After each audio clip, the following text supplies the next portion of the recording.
bonsoir à toutes et à tous. Buenas tardes, puisque je parle aussi espagnol. Donc, je vais commencer tout de suite. À la fin du 19e siècle et au début du 20e siècle, nombreux sont celles et ceux qui ont quitté les rivages de la Martinique pour répondre à un appel de la Compagnie universelle du canal de Panama de Ferdinand de Lesseps et plus tard à celui de la Compagnie américaine. Ce projet titanesque, qui allait transformer le commerce maritime mondial, offrait aux Martiniquais non seulement une opportunité de travail après la crise sucrière et l'éruption de la montagne Pelée, mais aussi un rêve de changement et d'amélioration de leur sort. Lorsqu'Eliane Bolné, en 2017, membre de l'AMEL, Association martiniquaise des enseignants de langue, dont je suis la présidente, a proposé aux adhérents de participer à un hommage en l'honneur de M. André Stella, philatéliste passionné, qui avait fait don de sa collection de timbres sur la construction du canal de Panama à Philapostel, Association des philatélistes de la Martinique. L'approbation a été unanime. Nous avons donc réalisé cette exposition intitulée « La Martinique et le canal transsismique de Panama ». Elle comprend 14 panneaux relatifs à la géographie et à l'histoire du Panama, aux acteurs de la construction du canal, à la vie quotidienne des différentes ethnies, etc. 4 conférences ont été organisées en 2017 à l'Université des Antilles, au lycée hôtelier de Bellefontaine, à la mairie de Schœlcher et à la médiathèque du Lamentin, avec la participation de Mme Marcela Issasa, panaméenne, professeure de français et de tourisme au Panama, et tout cela grâce à l'aide financière de la CTM, c'est-à-dire la collectivité territoriale de la Martinique. En 2019, c'est l'écomusée de Rivière-Pilote, dirigé par Mme Lynn Rosebeuse, conservatrice en chef des musées de la Martinique, qui a accueilli cette exposition. Cette année, une classe euro-caribéenne espagnole a travaillé sur ce sujet au lycée Schœlcher.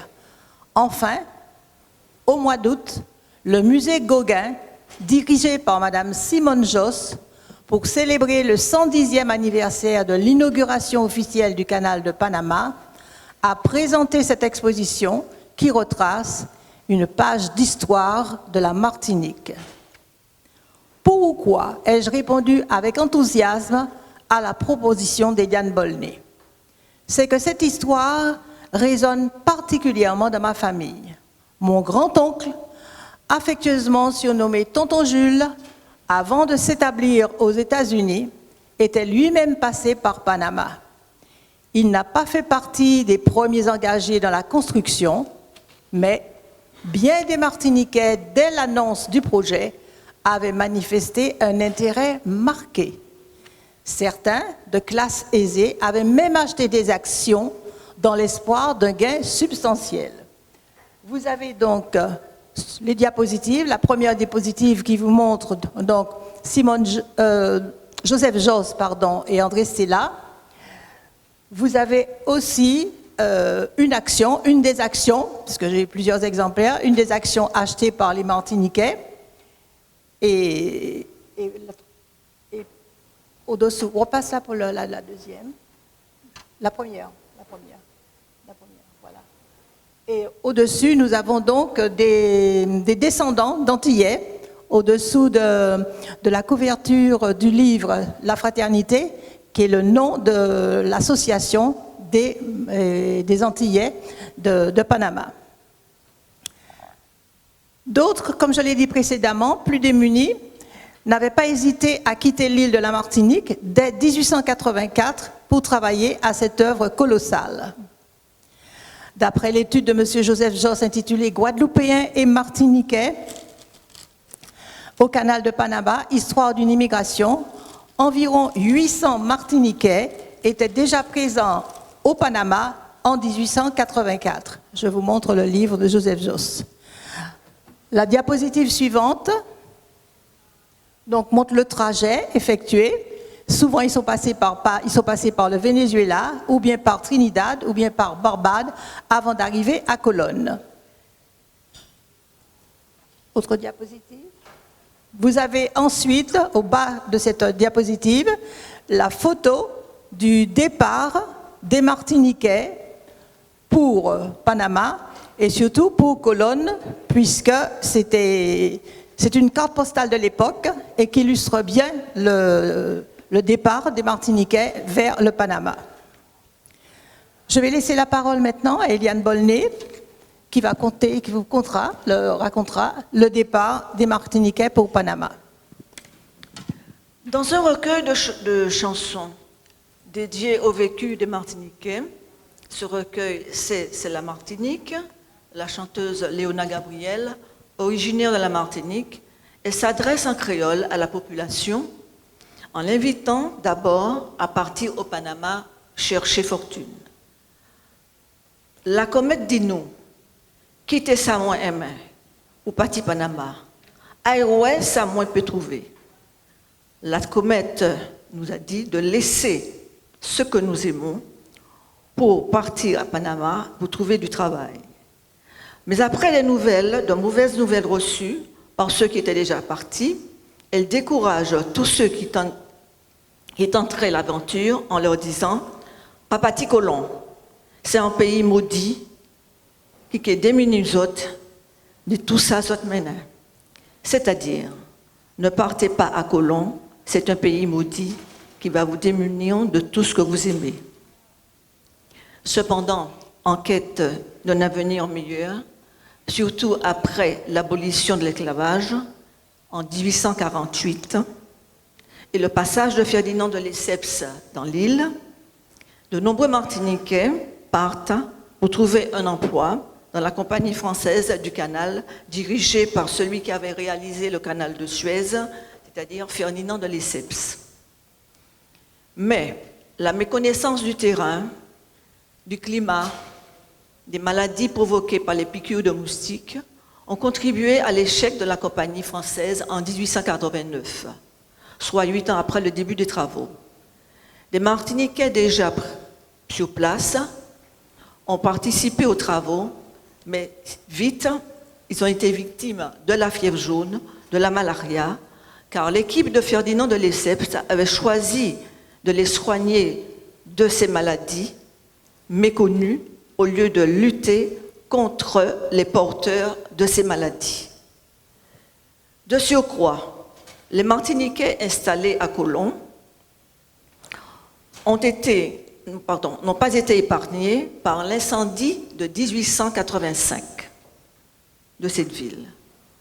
Après 1889, abandonnés, sans emploi, victimes de racisme, installés le long de la voie ferrée, ils s'adonnent à de petits métiers tels que portefaix, vendeurs de friandises, lavandières, qui ne leur apportent pas suffisamment pour nourrir leur famille. Ils connaissent misère, détresse, mais trop honteux d'avoir échoué, ils préfèrent l'éloignement par crainte de décevoir ceux qui étaient restés là-bas. Retenons qu'en 1848, c'est aussi la découverte de l'or en Californie, ce qui nous permet de comprendre l'attitude des États-Unis face à une telle opportunité. L'échec de Ferdinand de Lesseps, le souhait de Panama de se séparer de la Colombie après la guerre des 1000 jours, leur ouvre la voie. Ils obtiennent l'autorisation de continuer la construction du canal. Faisons une parenthèse sur la participation du grand peintre Paul Gauguin à la construction du canal de Panama. Dans la commune du Carbet, située au nord de la Martinique, se trouve le musée Paul Gauguin, qui témoigne du passage de ce grand peintre dans notre île avant et après son séjour à Panama. Ce séjour n'a duré que 4 mois, d'avril à août 1887. Mais les lettres à sa femme, Mette, et à son ami, Émile Schiffenecker, permettent de comprendre les difficultés rencontrées par la première vague d'émigrés antillais. Eliane vous en a déjà un peu parlé. Grâce à l'intervention de son beau-frère péruvien Juan Uribe, richissime homme d'affaires, Gauguin part pour Panama, un Eldorado qui pour lui représente un pays de rêve où il pourra faire fortune. Il convainc son ami peintre Charles Laval et le 10 avril 1887, les deux amis embarquent sur le bateau Le Canada à destination de Panama. Ils font escale à Pointe-à-Pitre, à Saint-Pierre, à Fort-de-France, avant de débarquer à Colonne. Mais ils déchantent très vite, regrettant de n'être pas restés en Martinique. Ils ne trouvent comme métier que celui de terrassier. Je lis une partie de la lettre adressée à Mette. « Il faut ici que je remue la terre depuis 5h30 du matin jusqu'à 6h du soir, au soleil des tropiques, et la pluie tous les jours. La nuit, dévorée par les moustiques. La nourriture est infecte et les contremaîtres poussent les équipes à un rythme rapide. Toutes ces mauvaises conditions épuisent surtout mon ami Charles Laval et je lui conseille de faire des portraits de gens aisés. Grâce à la vente de ses œuvres, justement, Gauguin et Laval peuvent regagner la Martinique où malheureusement, Gauguin, atteint de dysenterie, prolongera son séjour jusqu'en novembre 1887, date à laquelle il est engagé comme matelot à voile pour regagner la France. Charles Laval, lui, avait pu bénéficier d'un rapatriement sanitaire. Dans l'île de Taboga se trouve une plaque commémorative du séjour de Gauguin. Cette île se situe en face de Panama City. Et c'est Gauguin qui est allé y faire un séjour pour guérir de la malaria, donc du paludisme. Ici, vous avez un des tableaux de Gauguin, il en a réalisé beaucoup en Martinique, un des tableaux de Gauguin, intitulé Le bord de mer, et qui représente une plage du Carbet, et qui est un témoignage donc, de son passage à la Martinique. Et la diapositive suivante nous présente la plaque commémorative du séjour de Gauguin dans l'île de Taboga. Je passe la parole à Eliane. Une deuxième phase va commencer avec le canal américain.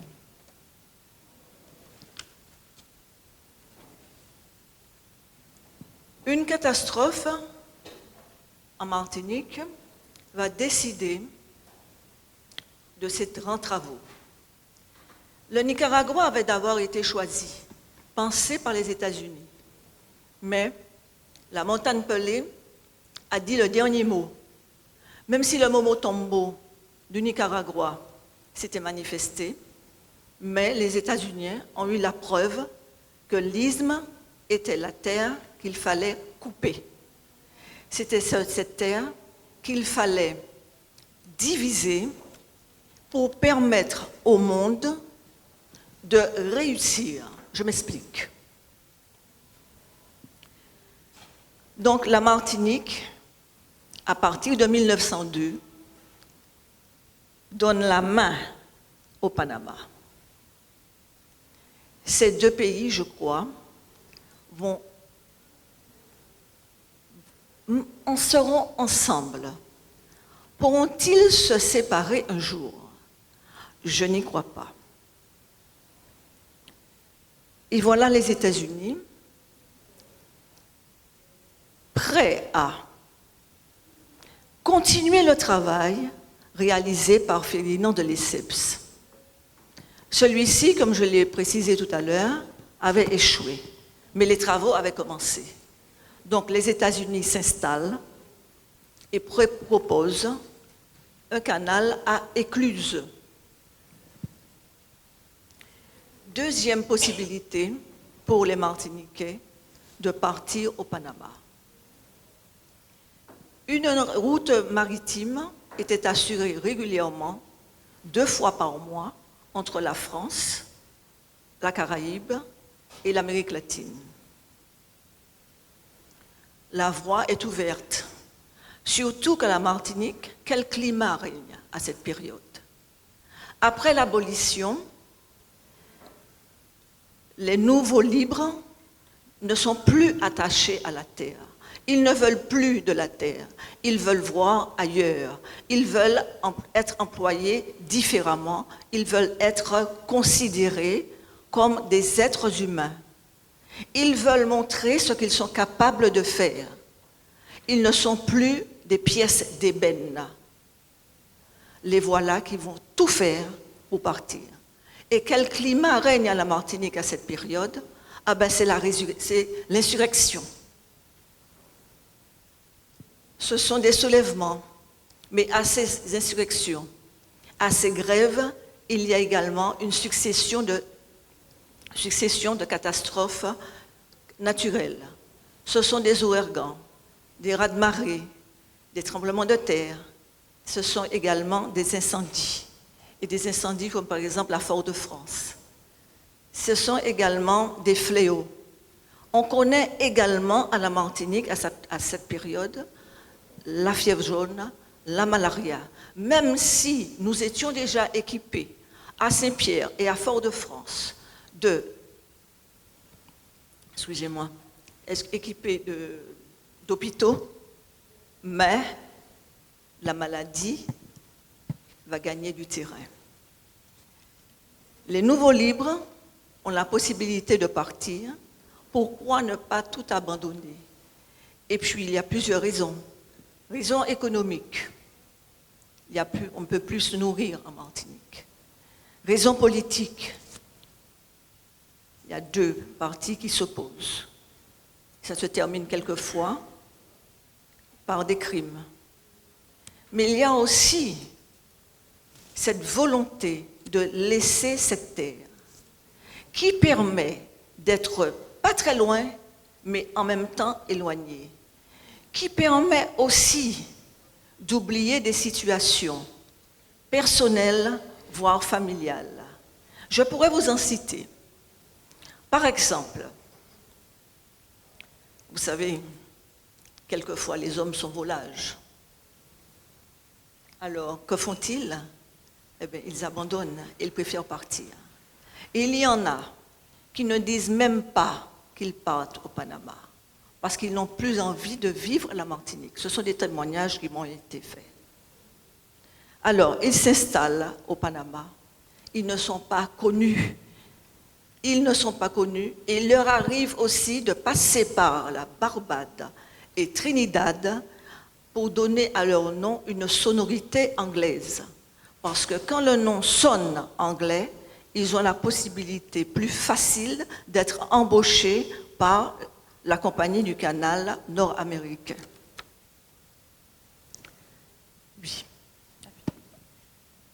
Oui, alors en ce qui concerne la vie des Martiniquais lorsqu'ils ont été employés par les Américains du Nord, Oui. Tu avais dit qu'il y avait donc... Oui, bien sûr. Voilà. Oui, alors, il y a une différence. Ils seront embauchés, certes, mais ne seront pas considérés comme les Nord-Américains. D'une part, ils ne sont pas blancs, donc ils ne peuvent pas prétendre au même salaire que ceux qui sont beaucoup plus clairs qu'eux, c'est-à-dire ceux qui ont la belle couleur, comme on disait à l'époque. La belle couleur, la bonne couleur. La leur, on accepte, mais ils ne peuvent être employés qu'avoir des emplois subalternes. Ils ne sont que des bras. On reconnaît leur force physique. La force physique n'est pas payée à juste valeur. Oui, je parle rapidement. Oui, alors, les Martiniquais ne recevaient pas en effet les mêmes salaires que les Gold employees, ni que les Silver employees, et c'était les West Indians. Et ils avaient l'habitude de se réunir très souvent dans un quartier El Arrabal, que cite Joseph Josse, et ils essaient de s'accoutumer, de se retrouver pour boire le seco, le rhum avec l'eau de coco, le chiché, la bière à base de maïs, manger les légumes et le poisson qu'ils préparaient selon les recettes de leur Martinique natale. Et c'est ainsi qu'ils créèrent la fraternité en 1917, donc ce lieu où ils pouvaient se réunir, organiser des manifestations culturelles et fraternelles. Alors, je vous montre.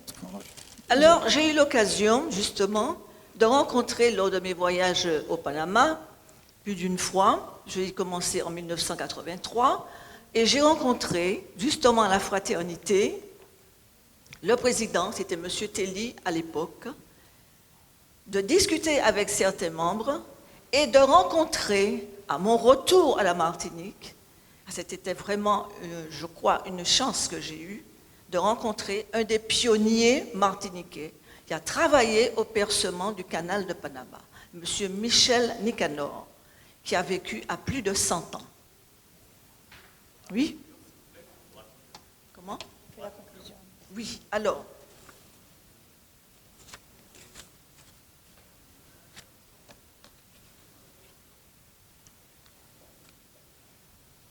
Mais que faire une fois que les travaux sont terminés? Ces bras sans qualification, cette force physique qu'on leur attribuait, qu'on refusait de payer à sa juste valeur.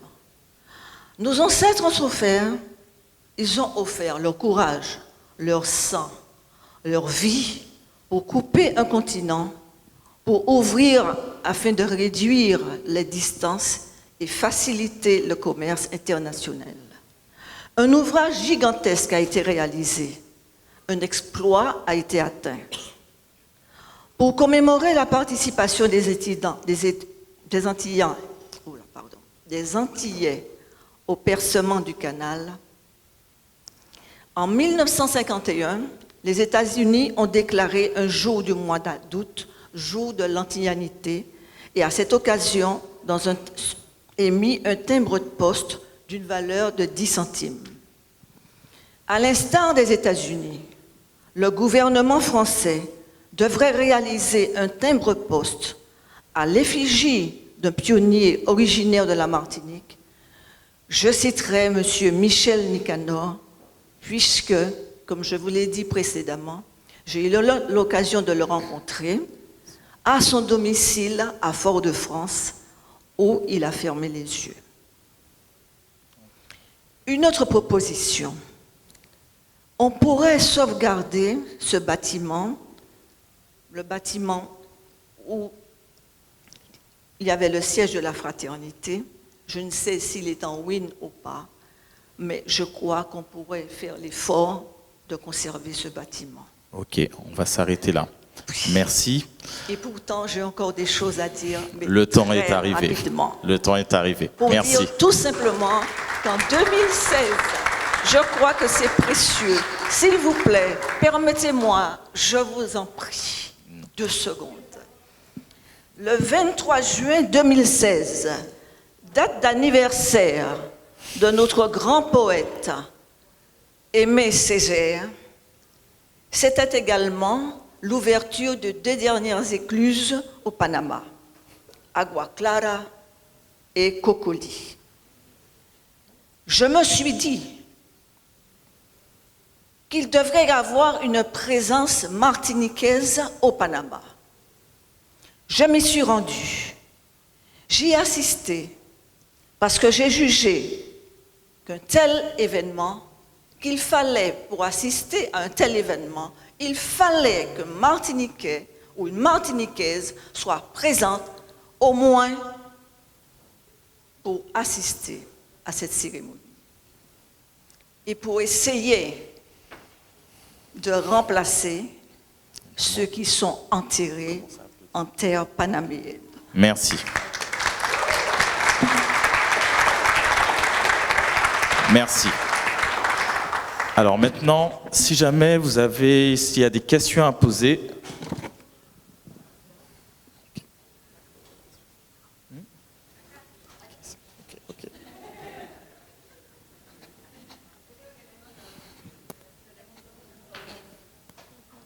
Puedo hacer la pregunta en español, ¿no? Sí. Sí. Sí. Sí, hasta allá no llegué. Quisiera saber si tenían documentados los lugares de habitación, específicamente en la época del canal norteamericano para los ciudadanos de Martinica, y quería saber cuál es el edificio de la fraternidad, o sea, dónde se reunían.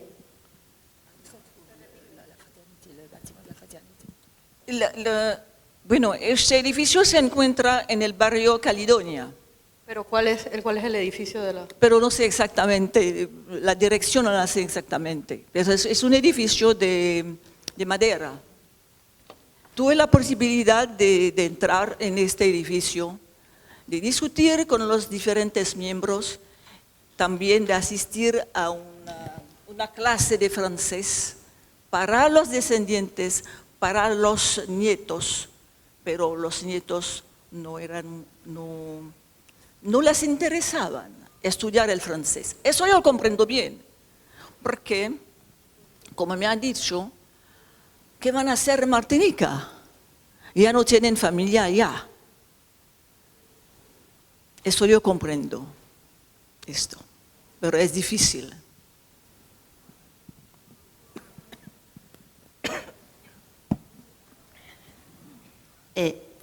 Yo quería preguntar acerca de si tienen la cantidad de trabajadores que vinieron de Martinica. Finalmente, de Martinica vinieron, hubo varias olas, pero la última ola más importante, después de la erupción de 1902 de la Montagne Pelée, del Monte Pelado, entonces cuando se añade más de 5.000 martiniqueños vinieron a Panamá para trabajar. Ok, otra pregunta. ¿El nombre de la fraternidad cuál era? El nombre de la fraternidad, ¿tenían algún nombre? Sí. Se llama la fraternité. Sí. Ah, ok, era la misma palabra. Ah.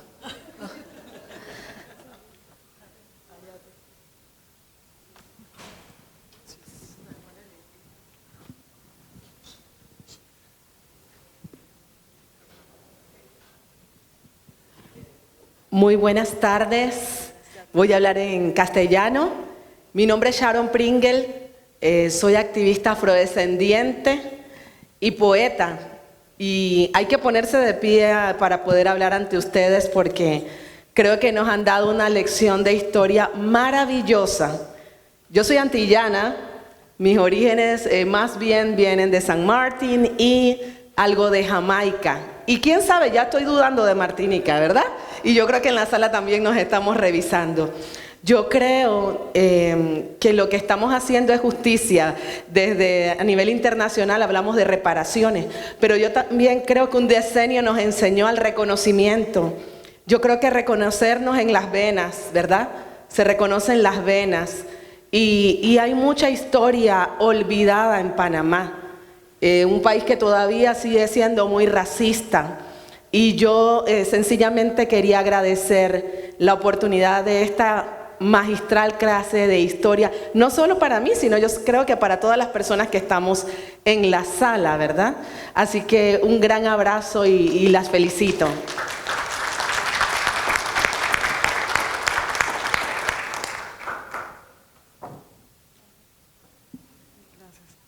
Hola, muchas gracias. Mi nombre es Patricia Encarnación. Lamento que entre tarde a la conversatoria, pero me encantó poder conocer esta parte de la historia de, bueno, una ola de migraciones más de nuestros compañeros caribeños, siempre al servicio del labor pseudo-esclavista explotador, ¿no? Yo ayer me enteré, caminando en el casco de Panamá, el casco viejo de Panamá, que supuestamente, esto no es algo que busqué, pero simplemente me comentaron que Francia tenía la intención de hacer el canal primero antes de Estados Unidos, y por una epidemia que pasó, bueno, pues no sucede, Estados Unidos después coopta el proyecto y esto pasa. Y me pregunto, ¿habrá en ese, y bueno, y vemos en el casco viejo que todavía existe como ese patrimonio de que alguna vez Francia quiso o tuvo esa potestad de hacer el canal? ¿Está de una forma relacionado estas emigraciones de Martinique con esa consideración de Francia alguna vez hacer el proyecto del canal anteriormente, o está totalmente desasociado?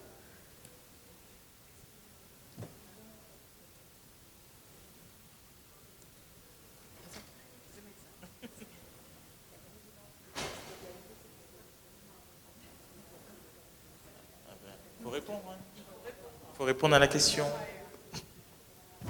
Entonces, eso se explica bien, porque, como he dicho, la erupción del Monte Pelado en 1902.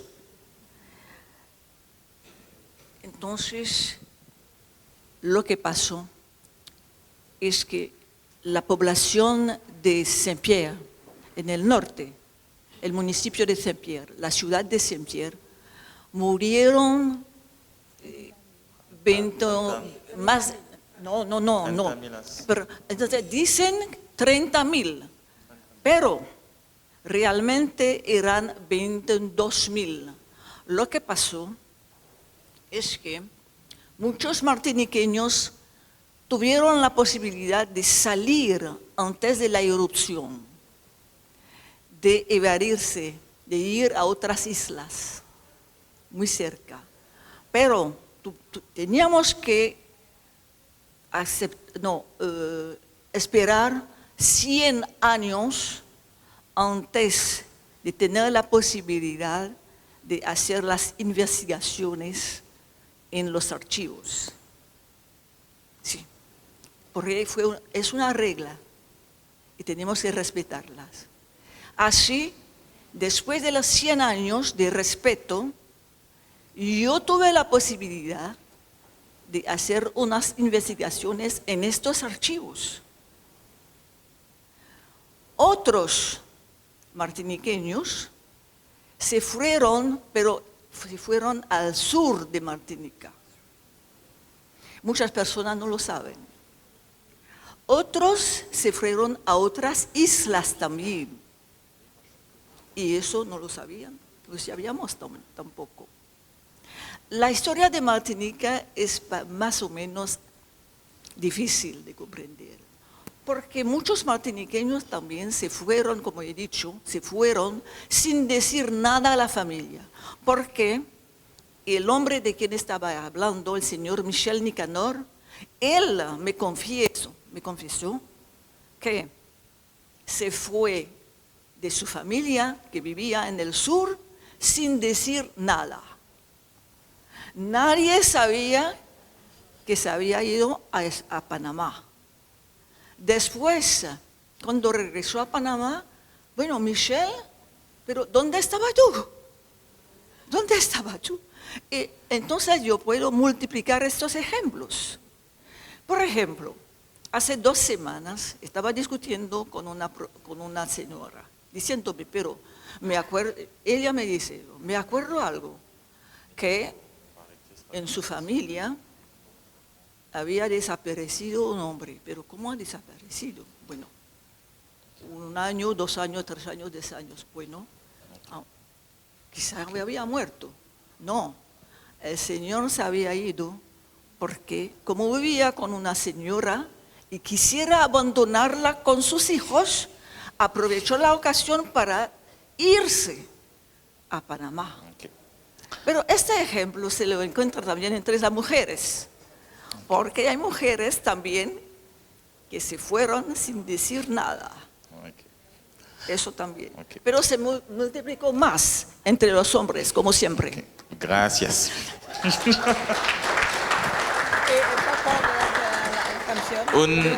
La última. ¿Qué canción?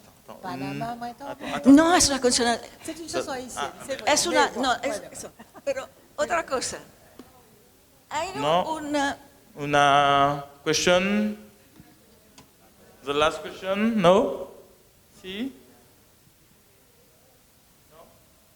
Ok. Yo quiero añadir algo rapidito. Bueno, entonces eso no, eso es posible. ¿Qué voy a decirlo? En el cotidiano martiniqueño hay muchas expresiones. Por ejemplo, remplaçant pas sorti colon. Es criollo. En francés, votre remplaçant n'est pas sorti de colon. Eso significa que, remplaçant pas sorti colon, ça signifie que lorsqu'il y a deux personnes qui se sont séparées, en général, generalmente, cuando el hombre siempre se va, la mujer le contesta, remplaçant pas sorti colon. Eso significa que hay otro que ya está esperando. Y yo soy lista. C'est ça. Ok, je récupère. Gracias. Yeah.